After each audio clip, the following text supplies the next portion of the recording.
최민수 토론자님 토론해 주십시오. 예, 반갑습니다. 최민수입니다. 예, 오늘 기후위기와 충남 서산시 탄소중립 추진방안 토론에 증해요.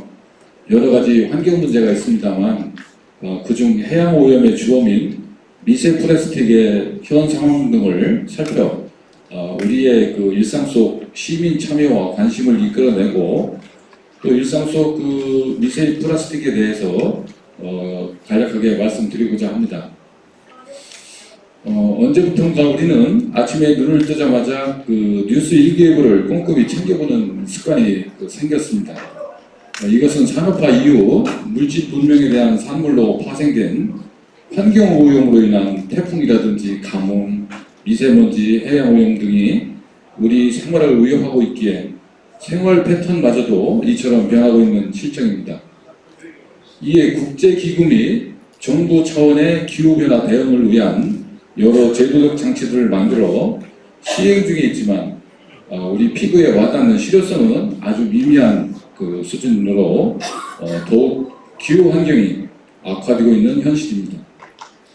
정부가 내놓는 정책 실행만으로는 우리의 건강이 당장 위협받고 있는 현실임을 자각하여 시민 스스로 환경오염에 대한 관심과 각성 그리고 환경보호를 위한 적극적 실천하는 생활이 지속적으로 이루어져야 하는 현실입니다. 오염원 중 우리 일상생활에서 무심코 사용하는 세안제, 치약, 맥주, 소금 제품 등 이런 생필품 중에는 물의 오염의 주범인 미세 플라스틱이 대다수 포함되어 있다는 것입니다. 미세 플라스틱이 뭔데 바다나 강을 오염시키냐 하고 반문하는 이들이 적지 않을 것입니다. 미세 플라스틱에 대해 들어보셨을 겁니다.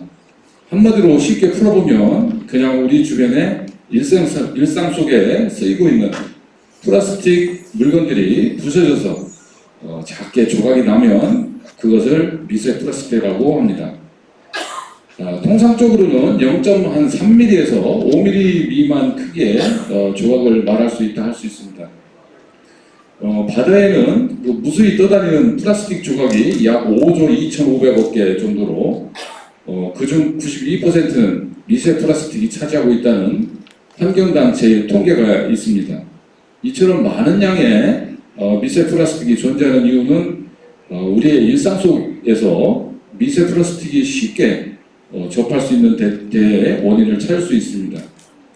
우리가 늘상 쓰는 치약이라든지 세정제, 또 스크럽 등에 포함되어 있어 아무 의식 없이 사용되고 또 하수구로 흘러들어가고 있는 것입니다. 미세 플라스틱은 너무 작아서 하수처리 시설에 걸러지지도 않고 강이나 바다로 그대로 유입된다고 합니다. 우리에 의해 버려진 플라스틱이 바다에 흘러 해류를 타고 바다를 떠돌며 파도 또는 다른 물체와의 충돌로 인해서 점점 작은 조각으로 되어 미세 플라스틱이 만들어져 바다에 어마어마한 양이 존재하고 있는 것입니다. 바다로 흘러간 미세 플라스틱은 어떻게 될까요? 아주 작은 그 미세 플라스틱은 물고기 알로 보일 수 있어서 바다 새들이 먹이로도 먹고 있으며 거북은 비늘을 해파리로 인해서 또 먹기도 하고요. 또 고래는 썩지 않는 플라스틱으로 인해서 우리가 파열되어 죽기도 한답니다. 물고기는 우리의 식탁으로 올라와 인간의 몸에 축적되어 우리의 건강을 위협받고 있는 실정입니다. 더불어 우리들은 바다 생물 외에 다른 경로로도 미세 플라스틱을 섭취하고 있다고 합니다. 플라스틱에 담긴 지금 우리가 늘상 쓰는 이 생수통이요, 그 다음에 수돗물, 맥주, 또 소금 이런 등에는 높은 농도의 미세 플라스틱이 함유되어 있답니다. 은연중에 섭취가 이루어지고 있는 것입니다. 우리가 알게 모르게 섭취하게 되는 미세 플라스틱의 양은 매주 5g 정도, 약 신용카드 한 장 분량의 무게를 섭취하고 있다는 세계 자연기금의 연구 발표가 있었습니다. 섭취된 미세 플라스틱은 장폐색을 유발하고 에너지 할당 감소와 성장 등에도 악영향을 미칠 수 있다는 것입니다. 이 같은 문제의 심각성으로 인해 일부 국가들은 미세 플라스틱 사용 규제 등을 법제화하여 시행하고 있으며 우리나라도 법제화하여 일부 시행하고 있는 실정이지만 아직은 미미한 수준으로 적극적 대처가 필요한 실정입니다. 이에 대한 대책으로는 범정부적 및 지자체 차원에서 육상에서 발생하는 쓰레기의 바다 유입 차단을 위한 규제 마련과 더불어서 해양으로 유입된 플라스틱이 시간이 지나 미세 플라스틱으로 진행되기 전 최대한 수거하여야 하며 해양 쓰레기 피해 저감을 위한 국가적 모니터링 체계 등을 정비해서 지속적으로 실시해야 할 것입니다. 또한 시민들의 해양 쓰레기 저감을 위한 홍보 및 계도가 정부 및 지자체 차원에서 지속적으로 이루어져야 할 것입니다. 우리 일상 속 개인들은 플라스틱 사용 자제를 위한 노력을 해야 함과 더불어 재활용이 가능하도록 분리수거에 적극 동참해야 할 것입니다. 이처럼 우리의 자연환경을 지키고 가꾸어 아낄 때만이 우리의 건강도 지켜질 것입니다. 예, 저희 요 플라스틱에 대해서는 요거에 대해서 이제 대략적으로 설명드리고요. 제가 질의사항을 한 가지만 하도록 하겠습니다.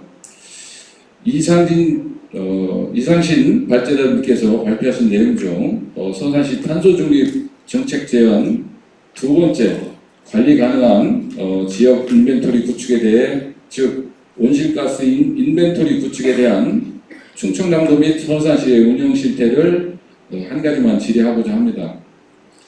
에너지 소비의 주체이자 온실가스의 주요 배출원이며 에너지 생산과 배분의 주체로서의 역할은 지방자치단체입니다.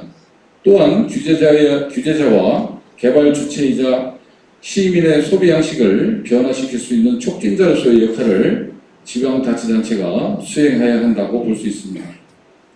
이처럼 지자체의 역할로 온실가스를 규제하고 감축하는 데 있어 배출량을 기반으로 하는 효율적, 즉 이상적 적용 방식의 온실가스 인벤토리가 잘 구축되어야 한다는 것입니다.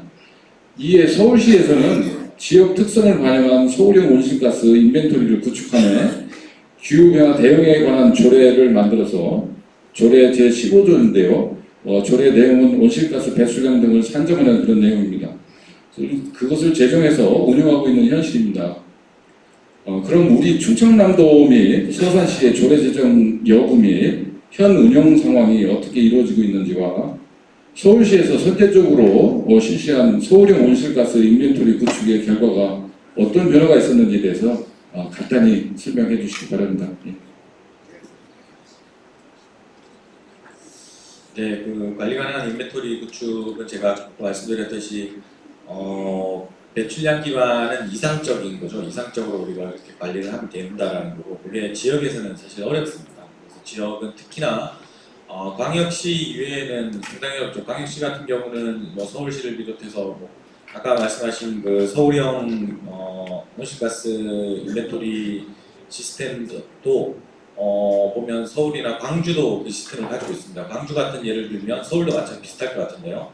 그 건물 그리고 수송 부분만 실시간으로 배출량이 모니터링 됩니다. 그러면 그게 있으면 뭐가 가능하냐면 어느 지역의 온실가스 배출량이 갑자기 늘어나고 있다라고 하면 실제 뭔가 우리가 진단을 해야 되겠다라는 그런 정책 대안들을 바로바로 만들어낼 수 있는 거죠. 그래서 사실 제가 본 거는 서울하고 광주하고 수원시도 있었던 것 같은데, 그리고 그 정도인데요. 그런 대도시들은 이제 당연히 그 구축 가능한, 제가 계속 강조했던 관리 가능한 부분만 관리를 하고 있다는 겁니다. 근데 그게 서울시나 광주는 꽤 많은 양을 차지한다는 거죠. 왜냐하면 서울시나 광주는 산업 공장이나 에너지 부분이 상대적으로 적거든요. 그래서 우리는 그 서산시는 전체 배출량, 저기 대산이 들어가는 전체 배출량 관리를 실시간으로 못하겠지만 그렇게 건물이나 뭐 에너지 분야를 제외한 부분은 어느 정도 사례도 있기 때문에 그런 것들을 좀 구축을 해서 첫 번째 그 탄소 중립 기본 계획을 만들면서 그 구축 로드맵 같은 걸 좀 만들고 처음부터 다 하는 게 아니라 제가 봤을 때 처음에는 건물 부분만 하면 될 것 같습니다. 그래서 그런 부분들을 만들어서 확대하는 방향으로 좀 가야 되지 않을까라는 게 제 의견이고요. 100%를 다 할 수 없다는 건 누구나 다 인정을 해야 됩니다. 이게 그 시스템을 100%다 만들 수 있다면 국가에서도 만들었겠죠. 근데 국가에서는 만들 생각이 없습니다. 전혀 만들지도 못하고요. 그래서 지자체는 계속 강조하는 현실적인 그 관리인 사업 기반, 감축량 기반 관리를 하되 우리 관리 권한이 있는 일부분만이라도 이런 시스템을 만들든 아니면 엑셀 시트도 좋습니다. 그런 걸 만들어서 좀 관리를 해 주십사 하는 게 제 의견입니다. 예, 고맙습니다. 이제 시간 관계상 저도 마무리하겠습니다. 예, 최민수 토론자님에 대한 질문, 우리 이상신 발치자의 답변 잘 들었습니다. 결론은 우리 개인들이 이런 일상 생활 환경에서 이런 개인적으로 분리수거라든가 이런 것들을 적극 동참하는 것들이 우리 자연환경도 지키고 탄소 중립을 실천하는 길이라 이렇게 결론이 되어지네요.